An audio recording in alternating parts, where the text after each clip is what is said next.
ಇರ್ತಕ್ಕಂಥ ಎಲ್ಲ ಗಣ್ಯರಲ್ಲಿ ಪಾಲ್ಗೊಂಡಿರ್ತಕ್ಕಂಥ ಎಲ್ಲ ಧ್ಯಾನ ಯೋಗಿಗಳಲ್ಲಿ ಅನಂತ ಭಕ್ತಿಯ ಶರಣಾರ್ಥಿಗಳು.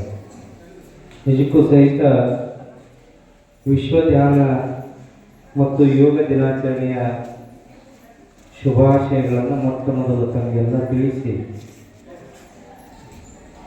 ಯೋಗದಿಂದ ವಿರೋಧದ ಕಡೆಗೆ ನಮ್ಮ ಸರ್ ಬಹಳ ಚೆನ್ನಾಗಿ ವಿಶೇಷವಾದ ಮಾತುಗಳನ್ನು ಹೇಳ್ತಿದ್ದರು. ಮನಸ್ಸನ್ನು ಹತೋಟಿಯಲ್ಲಿ ಇಟ್ಕೋಬೇಕು ಅನ್ನುವಂಥದ್ದು. ಆ ಹತೋಟಿಯಲ್ಲಿ ಇಟ್ಕೊಳ್ಳೋದ್ರಿಂದ ಧ್ಯಾನದಲ್ಲಿ ಮಗ್ನನಾಗಲಿಕ್ಕೆ ಸಾಧ್ಯವಾಗ್ತದೆ ಅನ್ನುವಂಥದ್ದು. ಹಲವಾರು ಚಂಚಲತೆಗೆ ಕಾರಣ ಅಂತಂದರೆ ಈ ಮನಸ್ಸೇ ಅನ್ನುವಂಥದ್ದು. ಬೇಡವಾದದ್ದನ್ನು ಬೇಡಿ ದುಃಖಕ್ಕೆ ಈಡಾಗೋದು ಇದೇ ಮನಸ್ಸು, ಸುಖಕ್ಕೆ ಬರುವಂಥದ್ದು ಇದೇ ಮನಸ್ಸು. ಹಾಗಾಗಿ ಈ ಮನಸ್ಸನ್ನು ಮಹಾತ್ಮರು ಎದಕ್ಕೆ ಹೋಲಿಸಿದ್ರು ಅಂತಂದರೆ, ಗಟ್ಟಿಗೊಳಿಸಬೇಕು ಅನ್ನುವಂಥದ್ದು ದೃಷ್ಟಿಯಿಂದ ಇದನ್ನು ಚಂಚಲತೆಗೆ ಹೋಲಿಸ್ತಾರೆ. ಹಾಗಾಗಿ ಆ ಚಂಚಲತೆಯ ಸ್ವಭಾವ ಅನ್ನುವಂಥದ್ದು ಹೋಗಬೇಕು ಅಂತಂದರೆ ನಮ್ಮಲ್ಲಿ ಈ ಥರದ ಶಿವಭಾವ ಅನ್ನುವಂಥ ಧ್ಯಾನದ ಕಿರಣಗಳು ಅಳವಡಿಸಿಕೊಳ್ಬೇಕು ಅನ್ನುವಂಥ ಉದ್ದೇಶದಿಂದ ಇವತ್ತು ನಮ್ಮ ಈ ಧ್ಯಾನದ ಬಳಗ ಮಲ್ಲಿಗೆ ನಾಡಿನ ಪಿರಮಿಡ್ ಧ್ಯಾನ ಟ್ರಸ್ಟ್ ಹೂವಿನಡಗಲಿಯವರು ಹಮ್ಮಿಕೊಂಡಿದ್ದಾರೆ.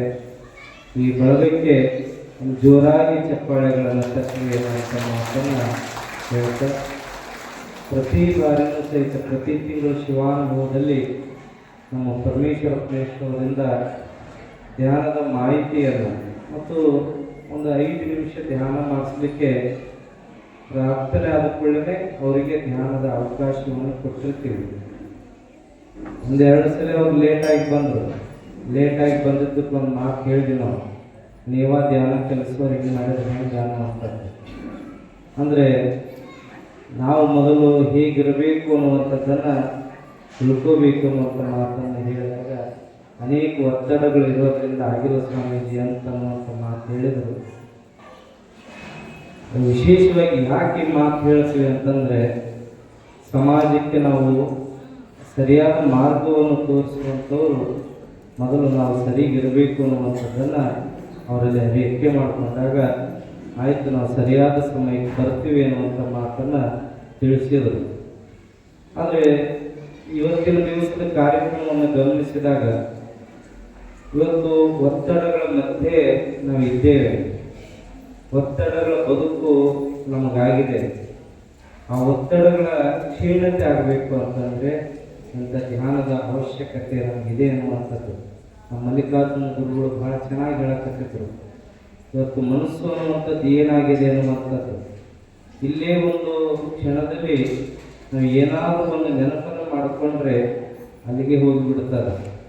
ಬೆಂಗಳೂರು ಅಂತ ನೆನಪು ಮಾಡಿಕೊಂಡ್ರೆ ಅಲ್ಲಿಗೆ ಹೋಗ್ತದೆ. ಒಂದು ತೊಲಿ ಬಂಗಾರ ಬೇಕಂದ್ರೆ ಅಲ್ಲಿಗೆ ಹೋಗ್ತದೆ. ಅದನ್ನು ಧರಿಸ್ಕೋಬೇಕಂದ್ರೆ ಧರಿಸ್ಕೊಳ್ತದೆ. ಆದರೆ ತೆಗೆದುಕೊಳ್ಳೋಕೆ ಕಷ್ಟ ಆಗ್ತದೆ, ಯಾಕಂದ್ರೆ 1 ಲಕ್ಷದ ಚಿಲ್ಲರೆ ಆಗಿದೆ. ಆ ದೃಷ್ಟಿಯಿಂದ ಅಂದರೆ ಮನಸ್ಸಿಗೆ ನಾವು ಯಾವ ಥರ ಕಲಿಸ್ತೀವಿ ಅದು ನಮ್ಮನ್ನು ಆ ಥರ ಒಯ್ತೈತಿ.